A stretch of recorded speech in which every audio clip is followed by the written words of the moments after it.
IgG é o anticorpo que é duradouro, né? Que ele aparece como se fosse um indicador de imunidade. E claramente essa barra azul, começou a ser medida a partir de 8 a 10 de maio, aí, de início de maio. Ela é crescente ao longo do tempo e ela vai crescendo e vai superando até o amarelo. E o que é o amarelo? O amarelo nada mais é do que a infecção intermediária, quando a pessoa tem um IgG e tem um IgM, né? Ou seja, a pessoa está com infecção ativa, mas já está desenvolvendo o que seria, né, o anticorpo mais definitivo, que é o IgG. E olha que o azul, né, vai crescendo, né, de valor. Né? Então, você tem algo interessante, tem mais ou menos 100 mil pessoas com IgG. O que é que isso quer dizer? Que tem 100 mil pessoas que já estão com sua imunidade desenvolvida. Né? Existe muitas dúvidas acerca dessa imunidade, mas enfim. Mas é esse anticorpo, né? Esse é um anticorpo que garante, eventualmente, essa imunidade. Pode passar. E é interessante perceber que, nesse gráfico agora, não o IgG, mas sim o IgM. O IgM, o que é? É aquele anticorpo que aparece quando a doença está na sua fase ativa. Então, vamos ver como é que foi a evolução do IgM ao longo do tempo. Lá de maio, ele vem crescendo, 5 mil, 11 mil, 20 mil, 30 mil, 41 mil. A partir daí, ele decresce um pouco, 34 mil, 36 mil, 37, fica em um determinado patamar, vai caindo um pouco e agora está em torno de 10 mil. Ou seja, é interessante notar que o pico do IgM, né, foi basicamente ali foi basicamente ali no início, olha, foi 37 mil, que é final de junho, né? Ou seja, coincide também com o pico que aconteceu em termos de óbitos na cidade, né? E essa é uma percepção que a gente tem, né?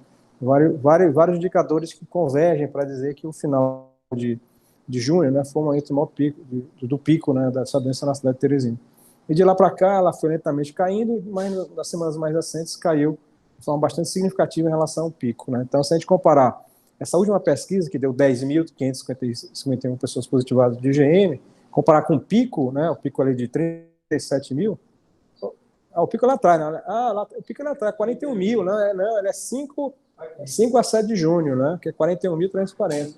Aí coincide com a data lá do nosso professor Gerson Leite, né? Que disse que o pico ia ser no dia 10 de junho, né? Quantidade positivada. Né? Correto. O pico de óbitos que é no final de junho, mas o de propagação é início de junho. O professor Gerson falou no dia 10, no seu modelo, e aqui eventualmente deu algo em torno do dia 7 de junho. Mas, enfim, e uma coisa interessante a perceber, pode passar, é que, aqui, justamente o IgM, né? O pico dele está ali, 5 a 7 de junho. Mas uma coisa interessante a perceber, pode até voltar para o outro, é que o IgG, ele tem que ser comparado com os outros, né? Olha, o IgM positivo, essa barrazinha laranja e salmão, ela tem que ser comparado com os outros. Por quê?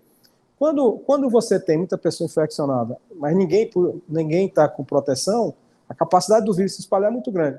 Mas quando você tem a mesma quantidade de pessoas infectadas, mas tem muita gente já imunizada, né, a capacidade de propagação do vírus é menor. Então, é justamente por isso que o vírus tem essa postura cíclica. Né? Quando ele vai crescendo é porque tem muito campo para crescer. Depois, quando ele vai caindo, é porque tem cada vez menos campo para trabalhar. Então, essa comparação entre os que estão ali infectados ativamente de IgM, que é essa barra salmão, com o grandão, né, que é o total de positivados, dá bem essa relação, né? A quantidade de positivados ativos fica cada vez menor em relação à quantidade de positivados total. Então, a possibilidade, né, do vírus contagiar, se espalhar, vai ficar cada vez mais limitada. Usando uma paródia, uma comparação futebolística, quer dizer, se você tem um time que vai jogar, o time só tem craque, só tem bons jogadores, e o outro adversário não marca, né, dá espaço, o time vai criar todas as jogadas, vai ter bola na área, vai ter drible da esquerda e da direita, vai ter lançamento e tal, vai ter tabela. Mas se você for uma marcação pesada, né, mesmo time bom vai ter muita dificuldade de construir. Se você marca e não cria espaço, o time, mesmo time sendo formado por craque, vai ter muita dificuldade em fazer boas jogadas, entendeu? É isso que, por exemplo, as outras seleções fazem com a seleção brasileira. Então, essa é a lógica, né, da queda, né, cíclica que nós temos nas últimas semanas dessa curva epidemiológica. Pode passar. Aqui é o comportamento do IgM, né, que é essa parte, a infecção nessa parte ativa, né, Então, nós temos hoje, infectados na cidade, ativamente, em torno de 10 mil pessoas, que era basicamente o que nós tínhamos lá entre 15 e 17 de maio, em torno de 11.500 pessoas. Só que naquela época, lá em 15 a 19 de maio, tinha pouca gente imunizada. Já hoje não, nós temos mais de 100 mil pessoas imunizadas. Tá certo? Então, isso faz a diferença, é justamente por isso que a doença está no descenso. Pode continuar. E uma notícia, pode voltar só um pouquinho, uma coisa interessante também, eu acho que isso aí merece destaque, é que continua a cair a quantidade de IgM positivado, mesmo após a abertura, né, que foi lá no início de julho, né? Então aí nós já estamos aí com 4 semanas pós a abertura, né, e não existiu, assim, nenhum movimento, né, contrário, né, à queda na curva. Pode passar. E é isso que faz com que o R0, durante algum tempo, aí lá em junho, ele ficava variando, um pouco acima de 1, um pouco abaixo de 1. A partir da 13ª edição, o R0 ficou abaixo de 0, abaixo de 1, aliás, na etapa 15ª também ficou abaixo de 0, e agora continua abaixo de 0. Muito embora tenha tido uma pequena alteração, mas se lembra que a gente está trabalhando com intervalo de confiança, né, a gente pode ver esse aumento com muita cautela. Entendeu? Então, esse erro estatístico faz com que esse aumento do R0 que ele não seja, que ele seja considerado com muita parcimônia. Pode continuar. E aqui nós temos várias regiões, né, que aconteceu nessa semana passada. O IgM foi muito detectado na Zona Leste, voltou. A Zona Leste na semana anterior tinha sido mais poupada, voltou. Também lá na Zona Sul, também teve um desempenho acima da participação, quantidade de positivados ativamente acima da participação da população. E as duas regiões menos positivadas foi a região norte, caiu um pouco em relação à sua participação, e a região sudeste, né, nessa semana que teve um melhor desempenho. Pode passar. Em relação aos positivados em termos de sexo, né, houve uma mudança, né, as mulheres estavam bem acima da média, né, e agora caíram, né. O sexo feminino tem 53% da população teresinense, e nessa semana era com apenas 45% dos positivados. E os homens, que constituem 47% da população de Teresina, essa semana ficaram com 55% dos positivados. Pode passar. Em termos de faixa etária, o que aconteceu? A meninada de 0 a 14 anos, que fica mais dentro de casa, tem uma participação menor do que a sua representação na população. Os jovens também de 15 a 24 anos tiveram a participação entre os positivados menor do que a população. A mesma coisa aconteceu com os jovens adultos, né? E a grande participação agora foi entre pessoal mais maduro, né?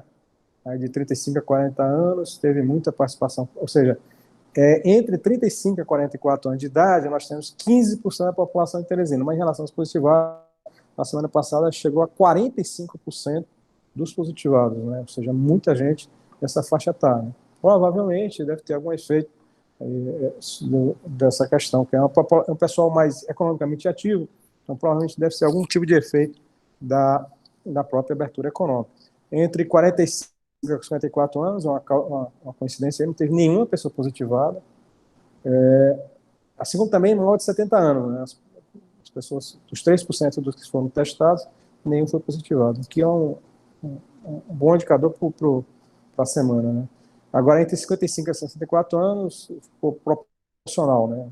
Nessa faixa etária tem 9% da população e teve 9% dos positivados de IgM. Pode passar. Em relação à ocupação, quem tem carteira assinada e funcionário público modificou a tendência habitual, né? Que geralmente tinha um percentual de positividade menor do que essa participação da população. Agora voltou a crescer, né? Isso, obviamente, tem a ver com o processo de abertura econômica, né? O processo de abertura econômica, embora não tenha afetado o tamanho absoluto, né, da doença, mas provavelmente está afetando a composição da infecção na cidade. Da mesma forma, cresceu também, aliás, desde o início, né, os profissionais liberais, empresários e autônomos têm tido uma taxa de positividade acima, né, dessa participação da população. E continua nessa semana, 36% positivado, numa participação da população de 21%. As pessoas que ficam em casa, que é aposentados, estudante doméstica, aquela terceira categoria, então, quer dizer, que corresponde a 41% da população, tiveram apenas 9% positivados, que demonstra que quem está em casa está mais protegido. E a última categoria, que é basicamente desempregado e trabalhador temporário, que as pessoas que trabalham de bico. Então, o que acontece? Nesse caso, subiu significativamente. As pessoas provavelmente estão mais ativamente procurando emprego ou estão buscando um serviço temporário, né? Isso deve ter levado a algum tipo de contaminação. Pode passar. Aqui os fatores de risco, né? A maior pressão alta, seguido por obesidade, terceiro diabetes, né? Se confirmando, né? Toda semana a gente tem quase que essa regra, né? Esses são os 3 fatores de risco, né? Que mais aparecem entre aqueles que são positivados. Na sequência, os outros, né? Que são presentes. E pode passar. Aqui são os sintomas daqueles que foram positivados, né? Que também, de certa forma, está se repetindo, né? Dor de cabeça, ausência de gosto de cheiro, que é uma característica bem específica, né, dessa doença, a coriza também, na sequência febre, e o último sempre colocado é a falta de ar, lá no final. Basicamente, quando o caso já não é mais leve, né, o caso já de médio para grave, né. E aqui, né, só lembrando que nós estamos falando com medida estatística, portanto, sujeito a um erro. Então, a gente pode ver aí, no cenário, a barra azul é otimista, que está trabalhando com um cenário com limite inferior. A barra amarela é a média da estimativa e a barra a laranja, né, é a mais pessimista. Então, por último dado, a gente está variando aí entre total de positivados, que vai de 205 mil até 159 mil. Mas, basicamente, você pode ver que nas últimas 4 semanas, você pode estar trabalhando, como se estivesse girando aí em torno de 190, quase com uma reta aí, ó. 190, se você botar 190 aí, ela é consistente com qualquer um desses, 192, consistente com qualquer um desses intervalos de confiança, né? Que deve corresponder a mais ou menos 22% da população de Teresina. Ou seja, como se a gente estivesse no platô final dessa doença, que esperamos que seja, né? Eventualmente, a abertura econômica pode levar a um platô adicional, né? Mas até agora isso não foi confirmado, né? Vamos passar para os dados outros, né, de monitoramento desse processo dessa doença. Aqui nós temos os atendimentos de síndrome gripais, ou seja, aqui quantas pessoas as pessoas que foram atendidas na rede, tanto privada quanto pública, com aqueles sintomas que são compatíveis, né, com a gripe, que são compatíveis com a Covid-19. Começa bem pequeno, né, atingiu seu pico quando? Foi justamente na semana 26, o pico ali foi mais de 20 mil atendimentos numa mesma semana. Semana 26 foi a última semana de junho. Tá? E de lá para cá tem uma queda gradativa. Caiu 7%, depois 12%, depois 2%, depois 9%, depois 11%. Na última semana, na semana anterior, para a última semana, tivemos uma queda aí de 11%. Nessa semana nós já tivemos aí cerca de 8 mil, né? Hoje é sexta, né? E os dados vão até ontem, né? Vão até ontem, né? Então, basicamente, tem mais sexta-feira e mais sábado, né? Então, provavelmente, vamos ter um outro nível de queda, né? Sábado, geralmente, tem poucas consultas. Ou seja, demonstrando que, mesmo depois da reabertura, né, a quantidade de pessoas que procuram a rede pública e privada em termos de consultas, ela tem decaído ao longo do tempo. Mostrando quer dizer, o resultado líquido, né, mesmo pós a abertura econômica, tem sido de queda dos atendimentos. Um número que é impressionante é aquele que está ali à esquerda, né? A esquerda acima, né? Até agora, toda essa crise, desde o início de maio ou de abril, né? Foram quando começou esse sistema de informação, 187 mil pessoas, 177.553 pessoas atendidas, né, na nossa rede, ou seja, mais de 20% da população facilmente. Se bem que nem sempre uma única consulta corresponde a uma única pessoa. Uma pessoa pode ter mais de uma consulta. Mas são dados assim extremamente grandes, né? 187 mil consultas nesse sentido. Pode passar. Aqui é uma outra apresentação, né, da quantidade de atendimentos de síndrome gripal. Nós temos ali o que se chama de média móvel de 7 dias, que é justamente essa linha vermelha. Ela, para um determinado dia, ela faz a média, que inclui o dia, e mais 6 dias anteriores. Essas barras azuis, a quantidade de consultas gripais por dia. Então, você pode perceber essa linha vermelha lá no começo, lá começa em maio, né? Vai subindo, atinge seu pico ali no final, isso, ali no final de junho, 27 de junho, e 29 de junho é o seu pico. A média móvel atinge o seu pico no dia 29 de junho. E de lá para cá vem decaindo, né? Vem decaindo, né? A média móvel, lá em cima, ali deve ser 2.500 a 3.000 consultas diárias, aquele pico ali. 2.000, não, mas a média móvel ela é um pouco abaixo de 3.000, deve ser 2.800, mas hoje, quer dizer, a média móvel está em 1.611, né? Se nós formos comparar com 14 dias atrás, a quantidade de consultas na média móvel era 2.151. Então, de fato, está caindo, né? Se a gente comparar lá com o pico, lá, que é quase 3.000, hoje nós temos quase a metade. 1.600 é quase que a metade do que nós tivemos no pico, né? Então, nessas 4 semanas, nós tivemos uma quantidade, uma queda de consultas com síndrome gripais de quase a metade, né? Mostrando a queda significativa. Em relação a 14 dias atrás, a queda é de 25%. Ou seja, de fato, esse indicador aponta para baixo, né? Pode passar. Aqui nós temos a evolução, né, de síndrome respiratória aguda grave, basicamente ao longo de todo esse período foram 7.036 atendimentos, né, dessa síndrome respiratória aguda grave. Seu pico foi na semana de 26, né, que é a última semana de junho. De lá para cá vem caindo, né, às vezes cai mais rápido, às vezes mais lento, mas enfim, a queda é consistente. Se nós compararmos nessa última semana, né, são 460 atendimentos, lá com a semana que foi pico, né? Então nós temos uma queda aí de em torno de 35% a 40%, também bastante significativo. E essa semana também aparentemente continua a cair, né? Nós temos ainda apenas só mais 2 dias a colocar, então provavelmente nós vamos ter outra queda essa semana. Adiante. Aqui nós temos a síndrome respiratória aguda grave acompanhada, monitorada através da média móvel, né? A média móvel tem seu pico também ali em final de junho, vem crescendo, né, desde maio, teve seu pico ali no final de junho, de lá para cá começa a cair. Há 14 dias atrás a média móvel estava 73 atendimentos por semana, atendimentos diários, e agora está com atendimento em torno de 61. Então, se nós compararmos com o pico, né, o pico é assim perto de 120, 115, algo desse tipo. 120. Se nós compararmos hoje com o pico, né, temos a queda de quase 45%. Né? Se nós compararmos com a média móvel 14 dias atrás, a queda é aquela estimada ali, 16,93%, quase 17%.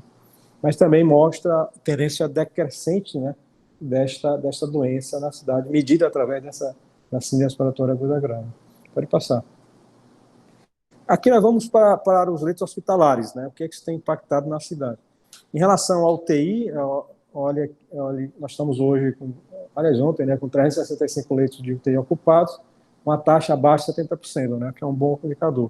A quantidade de UTIs ocupadas foi crescente ao longo do tempo, depois ficou num determinado patamar alto, mas nas últimas semanas, nos últimos 10 dias, uma pequena queda, uma relativa folga, porque nós temos ainda que esperar um tempo, né, para avaliar 2 coisas. Primeiro é a continuidade da reabertura econômica. Essas últimas 2 semanas são as 2 semanas principais, que é a fase B.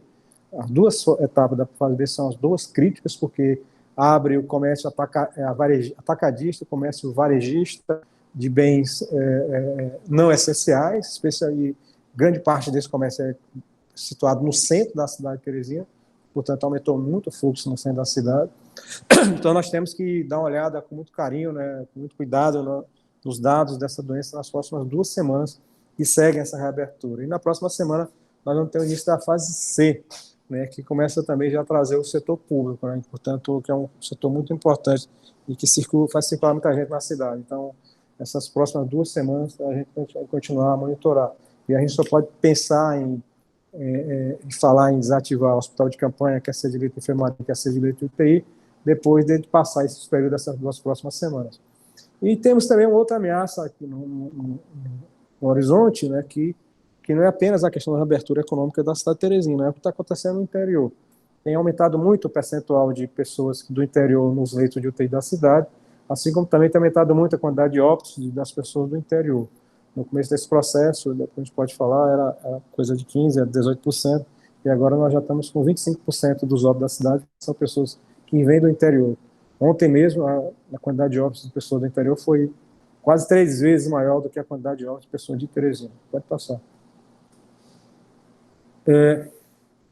Aqui nós temos ocupação de leitos de não Covid, né? Então você pode perceber que teve estabilizado muito tempo, mas depois da reabertura econômica, né, a utilização de leitos de UTI que não são para Covid, ela é crescente, já começa a colocar, já está com uma taxa de ocupação de 80%, enquanto que em leitos de UTI Covid baixou de 70% e já está mais de 80%. Por quê? Porque aumentou a quantidade de acidentes de trânsito, especialmente, e grande parte dos leitos de UTI que são hoje Covid, na verdade, foram construídos, né, foram aproveitados, né, a partir de leitos que eram disponibilidade para todas as doenças, então, todos os sim. Então, agora, com o retorno da atividade econômica, a pressão agora é inversa, né? Mas nós só poderemos fazer uma conversão de volta, né, para leitos não Covid, após termos certeza, né, de que a situação esteja mais controlada. Vamos esperar muito essas próximas 2 semanas. Oi? Tá ouvindo, não? Não, a apresentação não está subindo. Não subiu aqui, não. Tá? Mas eu tô lendo lá. Mano, pode passar. Pronto. A enfermaria mostrando, quer dizer, a enfermaria está com o percentual, já está em torno de 50%, né? A quantidade de leitos ocupados já está batendo com leitos não ocupados. O que mostra uma característica dessa doença, né? Quer dizer, a quantidade de UTI, a demanda por UTI é muito, muito maior do que a demanda por leito de enfermaria. E não apenas isso, mas também o fato de que os pacientes que vêm do interior, eles não vêm na sua forma leve nem média, já vêm bastante agravado. Ou seja, a demanda que vem do interior é basicamente, não por, muito menos por enfermaria e muito mais por leitos de UTI. Quer dizer, até uma forma de se demonstrar, né, que esse aumento recente que tivemos essa manutenção da utilização das UTIs de Teresina, ela é menos provocada pela população de Teresina e muito mais porque nós temos que receber, né, os nossos irmãos do interior. Pode passar. Aqui é leito de enfermaria não Covid, né? Tá em crescimento, né? Você nota a tendência de ascensão. Pode passar.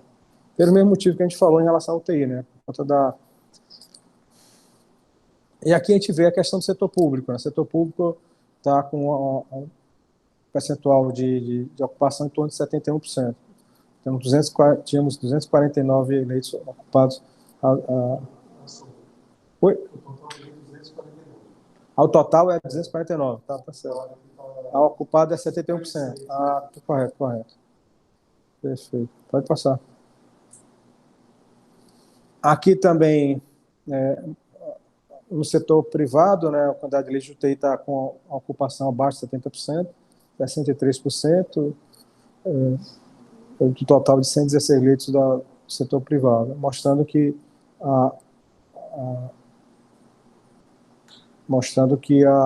a pressão maior hoje está no setor público do que no setor privado. Pode passar.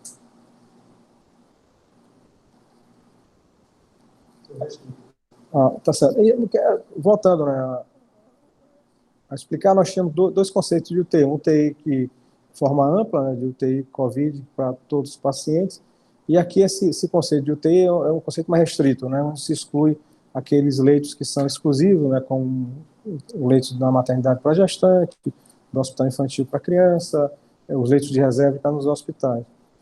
Mesmo com esse conceito de leito de UTI COVID restrito, né, nós estamos hoje com o setor público com 74% de taxa de ocupação. Ou seja, melhorou muito em relação à situação de junho e do início de julho. Pode passar. E quando a gente faz o somatório de públicos e privados, nesse conceito restrito, né, a taxa de ocupação está aí na casa de 71%. Ou seja, de fato, até em termos de UTI, teve uma pequena folga em relação as primeiras semanas de julho e as semanas do mês de junho. Evolução de casos de óbitos, né? Aqui nós temos um dado, que isso aí, quando a gente vê à primeira vista, eu também fiquei preocupado. Esse dado, aparentemente, ele está destoando, né, de tudo que a gente está falando. O que é isso aí? São quantidade de casos de pessoas de acordo com o resultado do exame. Então, a quantidade de pessoas positivadas, ela é crescente ao longo do tempo, você mostra, tem um pico ali no final de junho, aí depois tem uma queda, um vale, uma queda, e depois parece que tem um repique nas últimas 3 semanas. Então, eu fui atrás de saber o que era isso, né, se de fato estava aumentando. Então, tem 2 respostas. Primeiro, porque aumentou muito a quantidade de testes na cidade de Teresina. Então, isso é um dado interessante. Quer dizer, a Fundação, por exemplo, está fazendo mais de 2 mil testes por dia. E nós tivemos, nas últimas 5 semanas, a utilização de um novo tipo de teste, que é o teste de antígeno, que é utilizado para diagnóstico. Então, a hipótese mais provável desse aumento de casos que está sendo colocado aí é que aumentou a quantidade de pessoas testadas, não necessariamente a circulação do vírus. Então, essa é uma explicação por parte do pessoal do COI municipal. E, além disso, também tem informação de que nosso sistema de informação, as clínicas privadas não estavam fornecendo os dados. Oi?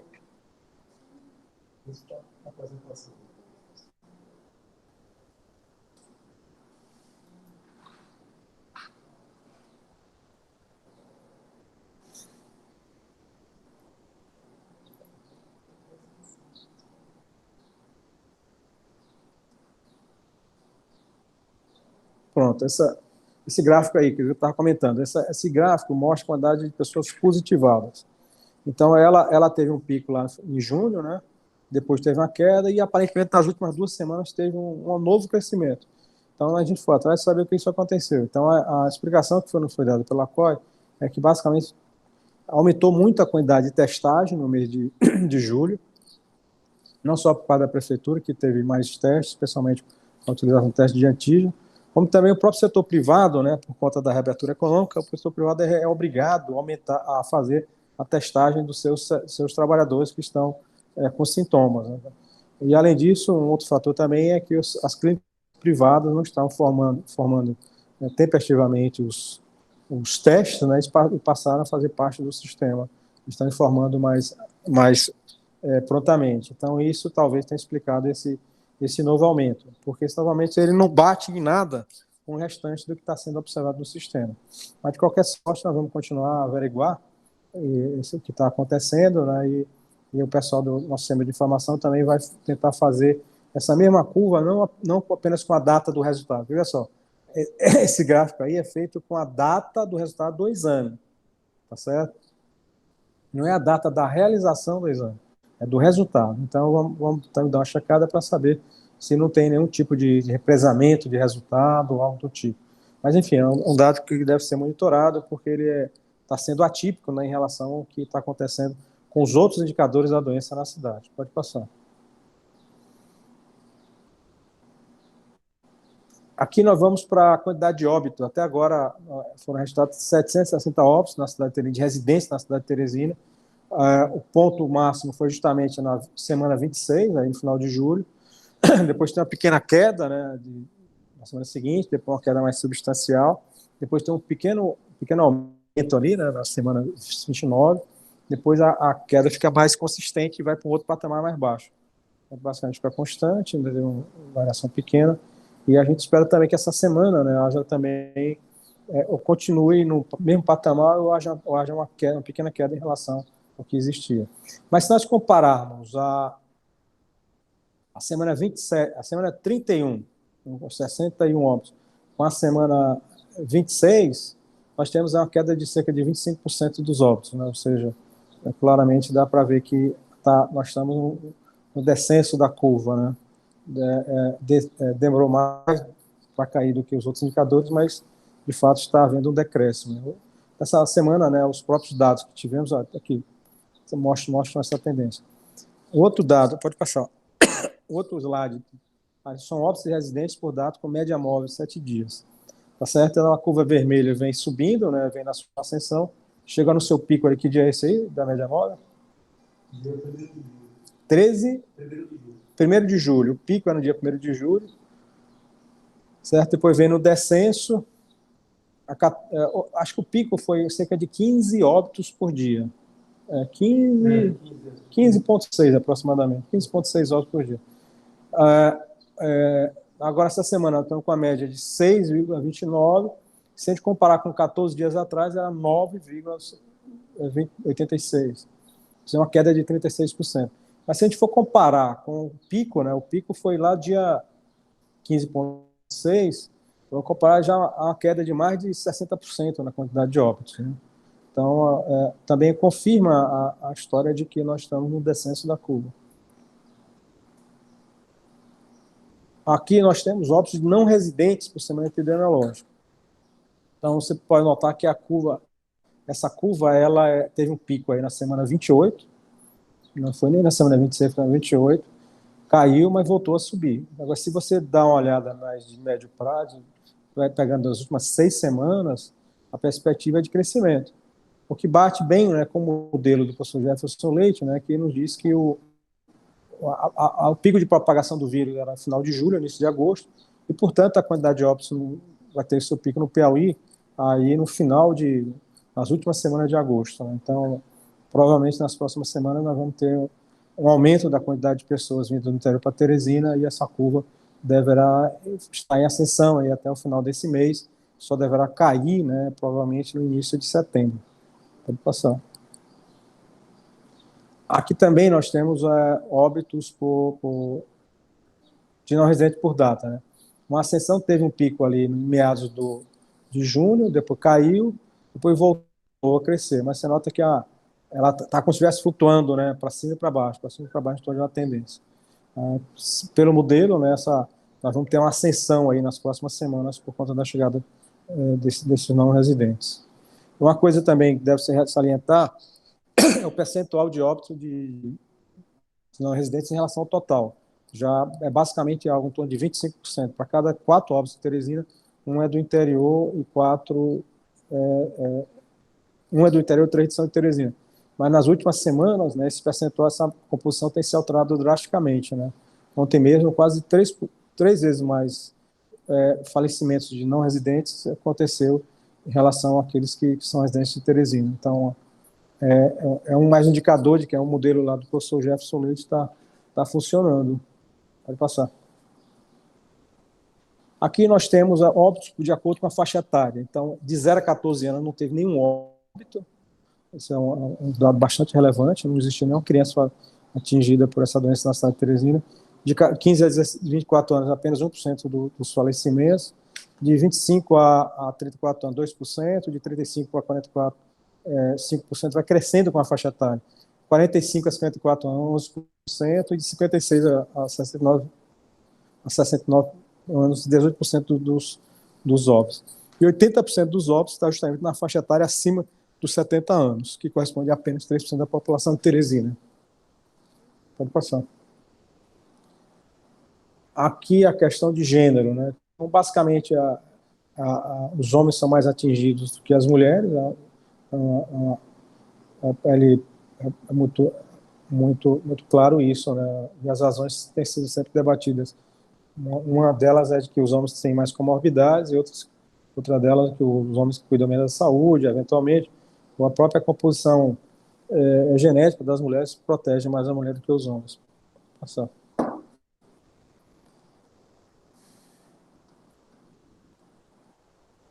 Aqui por faixa etária, né? Sim, aqui é caso, né? Então aqui não é óbito, aqui é caso. Então, basicamente você tem aqueles que são mais positivados, né, de acordo com os testes, é justamente o adulto jovem, né? Ou seja, aquele que mais propaga, né? Mas não é aquele que mais sofre. E o que faz sentido, né? Porque eventualmente são os que têm menos sintomas, são mais assintomáticos e circulam mais e fazem, quer dizer, mas tem mais proteção por conta da idade, se é um imunológico mais novo. Pode passar. Bem, dados de isolamento social. Com nossa estratégia nas últimas 6 semanas tem sido bem sucedida, né? Protegendo bem os finais de semana.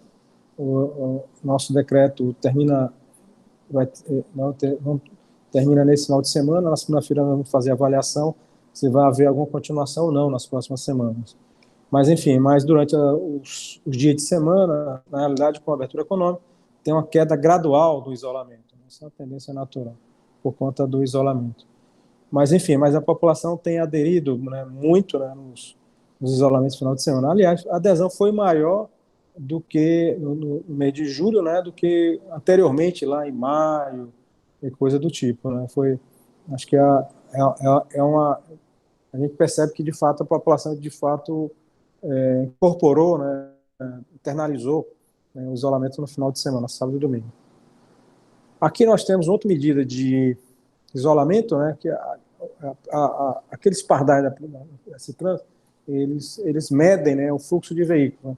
Então, você nota lá, antes início de março, né, tínhamos aí uma medição do total, então você nota uma queda brusca na primeira semana, né, e vai um crescimento lento, gradual e tal, depois dá um pico em junho, muito grande em junho, a maior quebra de isolamento, medida através de veículos, foi justamente no início de junho.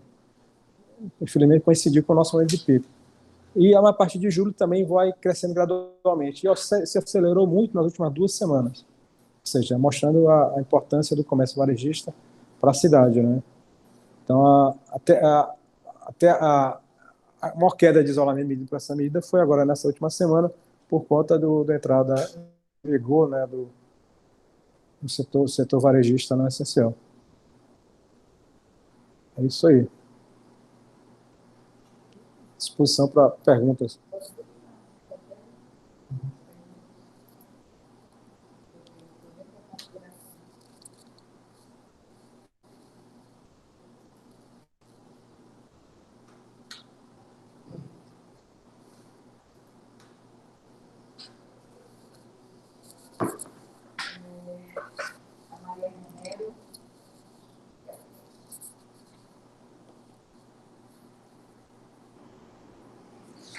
Maria Romero pergunta: gostaria, por favor, que o prefeito repetisse os dados.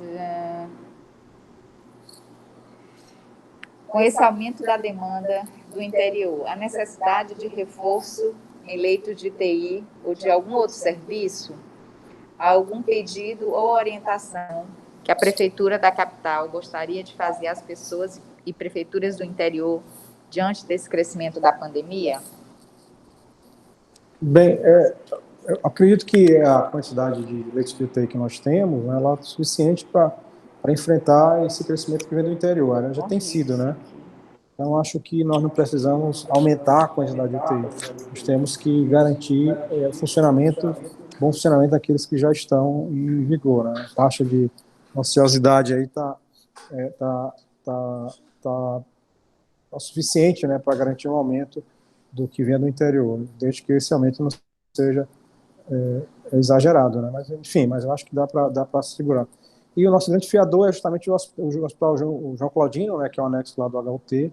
Ele está com 3 tendas já em funcionamento e, eventualmente, a quarta e a quinta poderão entrar em vigor.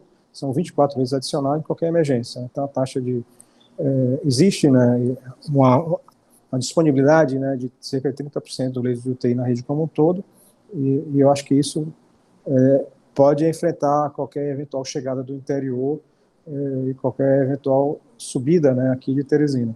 A minha percepção é de que o pico do Piauí vai ser menor do que o pico de Teresina, por um motivo muito simples. Apesar da população do interior ser 3 vezes maior que a de Teresina, a população do interior vive em adensamentos urbanos e não urbanos que têm muito menor densidade que Teresina e, portanto, menor capacidade de contágio.